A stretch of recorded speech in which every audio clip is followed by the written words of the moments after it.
大家好，我係寶雲中醫賴醫師。今集我哋會講下膝關節痛，呢個唔單止係長輩問題，後生仔、運動愛好者都同樣中招。西醫講軟骨磨損，中醫點講呢？中醫認為肝主筋，腎主骨，膝蓋係筋之府，即係筋脈聚集嘅地方，所以膝頭哥痛同肝血不足、腎氣虛弱關係最大。肝血虛即係筋脈冇得到滋養，會變得僵硬無力；而腎氣虛呢，就係骨骼失去濡養，就好易磨損。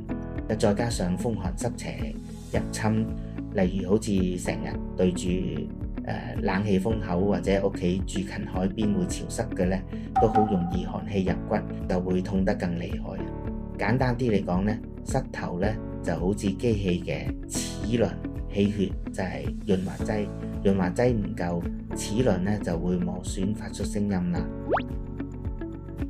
點樣先知道自己係唔係膝關節炎嘅高危一族？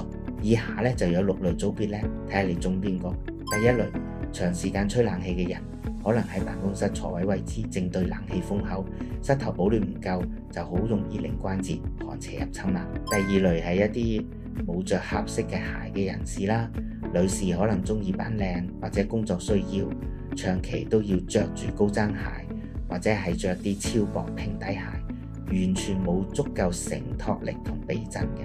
第三類呢係肥胖人士，體重每增加1公斤，膝頭哥負擔就會多4公斤㗎啦，係超重負荷。第四類人士可能喺工作上呢需要頻繁行樓梯，或者係擒高擒低嘅，例如地盤工人啊，或者係保安員呢啲工種都屬於高危一族。第五類就係運動人士，如果突然增加運動量或者運動姿勢唔正確呢，膝頭哥好容易食晒啲壓力，就會損傷啦。最後一類係久坐族，你一定會問啦，坐低都會傷膝頭哥嘅咩？成日坐又唔願喐，氣血循環就會差，一起身膝頭哥就會格格聲，就係咁解啦。咁中醫講治未病，即係未病先防啦。如果你中咗3項或以上嘅膝蓋呢，可能已經響起緊黃色警報，係時候呢開始認真保養啦。膝關節痛可以用咩方法治療呢？中醫方面呢，最常用到內外夾攻。首先呢，中醫師呢會用手法揾出膝關節痛嘅痛點位置啦，針對痛點再按鬆啲筋。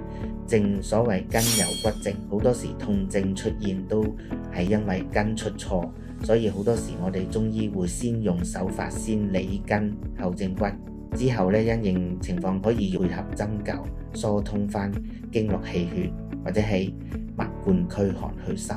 內在治療就會配合內服中藥，根據翻你嘅體質係偏虛定係偏寒，再用補肝腎、強筋骨或者去風寒化濕濁嘅中藥藥材去配合調理啦。如果想學更多中醫智慧，記得追蹤我哋 YouTube channel 啦。我哋下集再見。